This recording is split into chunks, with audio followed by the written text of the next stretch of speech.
This is the story time of how I got scammed.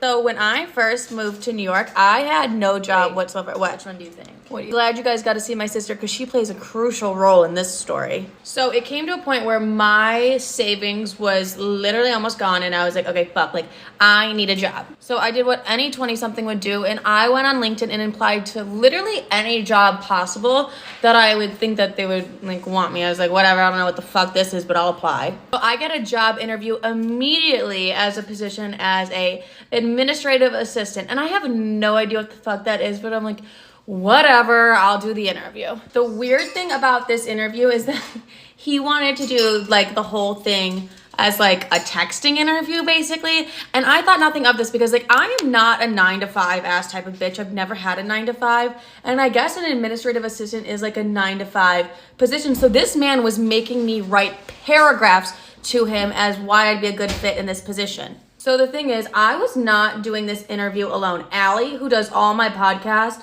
descriptions and helps me with my podcast titles, and she's one of my really good friends and my sister's like best friend, and she just like helps with all the behind the scenes things for me, was helping me do this interview. And she's a corporate ass bitch. I'm not a corporate ass bitch. So I was like, oh, Allie knows what she's doing. So Allie and I, we finished this interview. And then the person writes back to me, let's say his name's Tom. Tom's like, okay, we'll let you know tomorrow if you got the job or not. So the next morning rolls around and surprise, I get the job. I immediately FaceTime my mom and my sister and I'm like, you guys, I got the job. Mind you, I'm not excited because I have no idea what an administrative assistant is, number one. Number two, if I'm gonna work corporate, I just wanna work something in my field, something that I wanna do. But my mom and sister were like, Livy, just take the job, just take the job. I'm like, I don't know, something like doesn't feel right about it. I don't know what it was, but something in my gut just felt off and I couldn't tell if it was just the fact that like I wasn't passionate about what I was doing or literally my intuition was like red flag, red flag. Also, I fully got an offer letter from this job. So I sent the offer letter to my mom and my sister. I'm like, here's my offer letter. Here's how much I'm gonna be making. Here's all these things. And they're like, no, everything checks out. Everything looks legit. Take the job. I'm like, ugh. Fine. I just knew something felt off. Go to part 2. So I accept the job. This man has me write another fucking paragraph. He's like, this one has to be 700 words. I'm pissed already because I'm like, I don't like writing paragraphs as we can tell. So I'm getting so fucking annoyed. I literally was almost like, okay, I'm gonna give up this job. But I was like, whatever. So he's like, write this essay and then get back to me. So who do I call? Allie. I'm like, Allie, I got the job, but now I need to write another essay. I'm like, here's the cover letter. Let me know if anything's sketchy, but like, also can you like grammar check my essay? Thank you. And Allie's like, no, like everything's fine. Everything looks great. I'm like, good to know. It takes me a full hour to write this essay and I send it to the man. He's like, great, perfect. I'm sending you a $5,000 check for you to buy all of like your office equipment stuff you're gonna need. And he's like, oh, like I'm gonna pay you for writing the essay. Another like $150 is attached onto this check. Like, thanks for writing the essay. So he says $5,000 and I'm like, oh my God, I'm literally rich. And I send it to my sister and I'm like, not to flex on you, but has your corporation ever sent you $5,000? I told her $5,000 is too much for what you're doing. It's a scam. And I'm like, no, she's jealous of me. So now the man's asking me for all my paperwork and he asked me for the front and my back of my license and the front and the back of my security, what is it called? It's like social security number. So I give it to him like the fucking dumbass that I am because I'm like, oh, that's my boss. You know, he needs that information. So whatever, like that's my boss. And he sends me the $5,000 check. So I'm trying to deposit this check into my bank account and I'm like, Jeffrey, what the fuck? It's not going into my bank account. And he's like, send me a picture of the check front and back and put your account number. And as soon as he says account number, I'm like, absolutely fucking not. Cause like I know that, what is that? Because I'm not gonna give him my account number whatsoever because I'm like, what the fuck? That's weird. You're not gonna fuck with my money. Also, side note, this job posting was from LinkedIn, so I trusted more because it was LinkedIn. And Jeffrey, or whatever the fuck I named my boss, is like, we'll send you a paper copy of the check in the next coming days. So that night, I go on a walk with one of my friends. I tell her the entire story, I tell you guys, and she's like, honestly, Livy, like, that sounds like a scam. I'm like, if this is a scam, I'm gonna fucking lose my mind.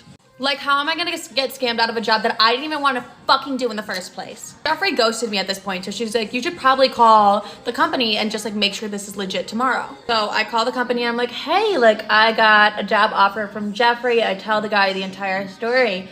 And he's like, oh my God, I'm so sorry. This has been happening to so many people. So I'm literally on the phone with this man from this huge company. Like, are you fucking kidding me? Like, this is literally a scam right now. And he's like, yes. I'm so sorry. I'm so sorry. I'm like, no, it's fine. Like, are you guys hiring or like, what's the vibe? You know what I was the most upset about? Not getting fucking scammed and giving this guy my social and my driver's license. I don't know why I decided to talk while I did that. I'm fucking annoyed that this man made me write several paragraphs. Like, I'm so annoyed that I had just had to write paragraphs for no fucking reason. Also, like, I had so many people helping me with this, like Allie, like so many people, my mom, my sister, everyone. You would think someone else would be like, yeah, maybe this is a little weird, even though my sister said she thought it was a scam. She didn't until after it was a fucking scam. Whatever, that's the story time of how I got scammed out of a job I didn't even fucking want in the first place.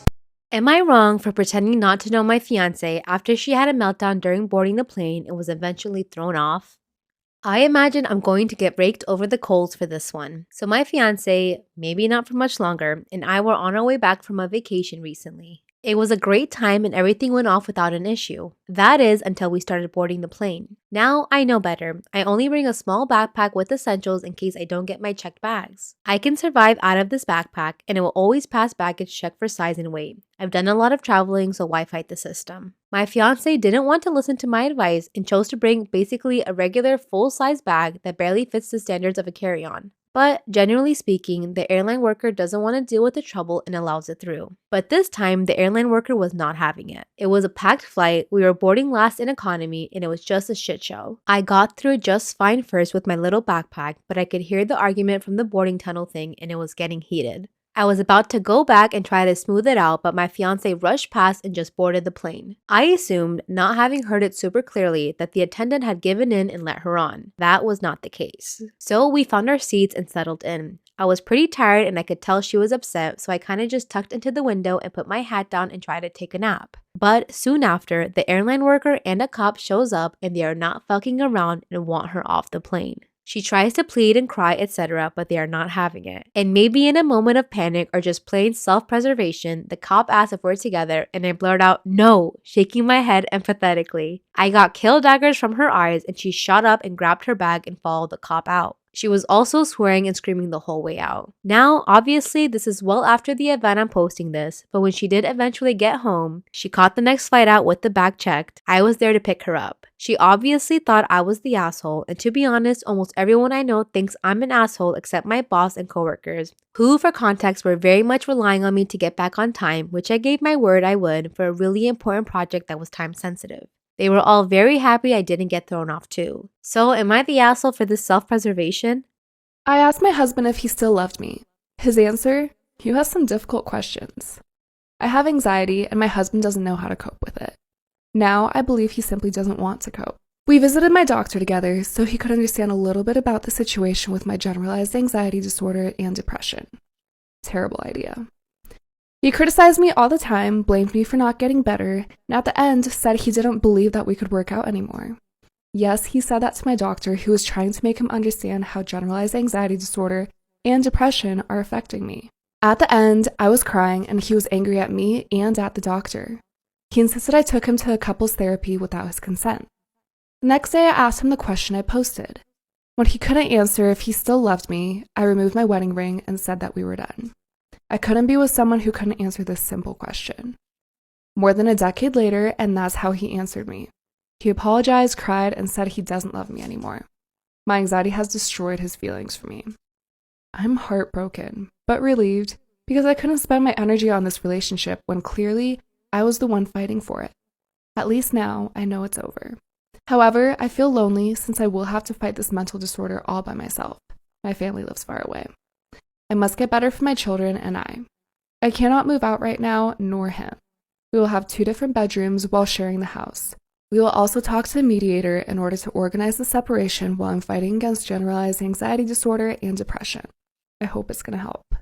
We have the kids and don't know how to tell them yet. I feel like I failed this family, and I'm afraid I will end up getting worse. My girlfriend and I took a break from our 2.5-year-long relationship, and she's already dating someone else. So me and my girlfriend have been dating for around 2.5 years, and it's been an amazing experience. Recently we had an argument, and she said that she wants to take a break and not date me for a while. I recently found out that after we took our break, she started dating another guy. Personally, I have big trust issues from my 2 past exes, and I really thought she was the one I could trust. This new information breaks me. She said herself that she's still in love with me and does plan on getting back with me, just she isn't sure how soon, but she said she isn't planning on doing this for long.